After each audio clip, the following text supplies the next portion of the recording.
Instead of playing A7 like this, try this.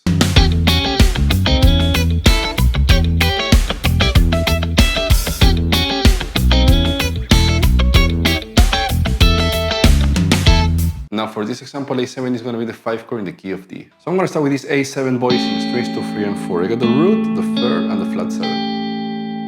Now I'm going to borrow some triads from the harmonized D major scale. D major is my 1 chord. On this example, strings 2, 3, and 4 first inversion. Whole step up is going to be E minor, and another whole step up is going to be F sharp minor. With the bass on A, I'm going to have an A6 chord here. Then I'm going to deconstruct this A major first inversion triad, strings 1, 2, and 3. I'm going to go from a half step below on the G and the B string, slide to the 3rd and the 5th, and before going to the root, I'm going to play that 9, that B note on the 7th fret of the highest string to go to the root, 5th fret of the highest string.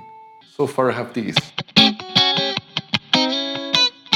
Then I'm going to borrow another triad from the D major scale. I'm going to use this 1 chord D major first inversion as my reference point. The root is on the 10th fret of the highest string, right? If I go half step down, I'm going to go to the 7th note, that's C sharp. If I harmonize that 7th note, I'm going to have a diminished chord here, C sharp diminished. If I put my bass on A, the 5th chord, A7. Now this is a really common A7 chord, right? But the concept here is this: if I play a diminished triad, in this case the 7th chord, and I put my bass on the 5th chord, in this case A, I'm going to have an A7 chord.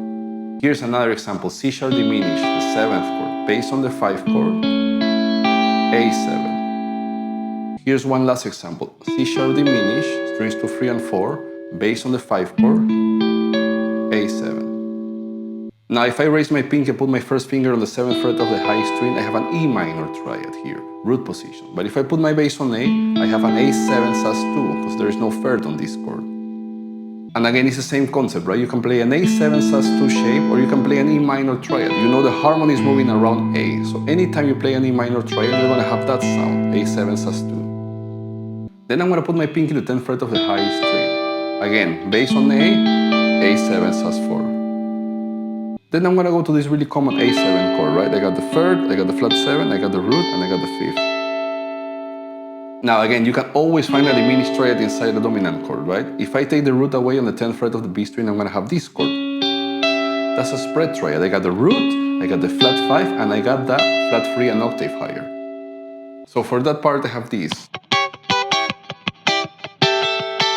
Now for the second repetition, I'm playing exactly the same on the first measure, but on the second measure, I'm playing this. So I got the C sharp diminished triad, and again, if I put my bass on A, A7. We know the harmony is playing around A, so we don't need that root, right? I'm just playing strings 1, 2, and 3.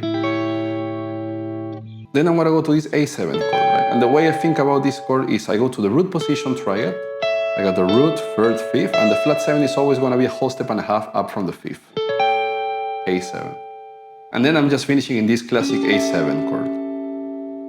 Now if I put all that together, at the end I have this.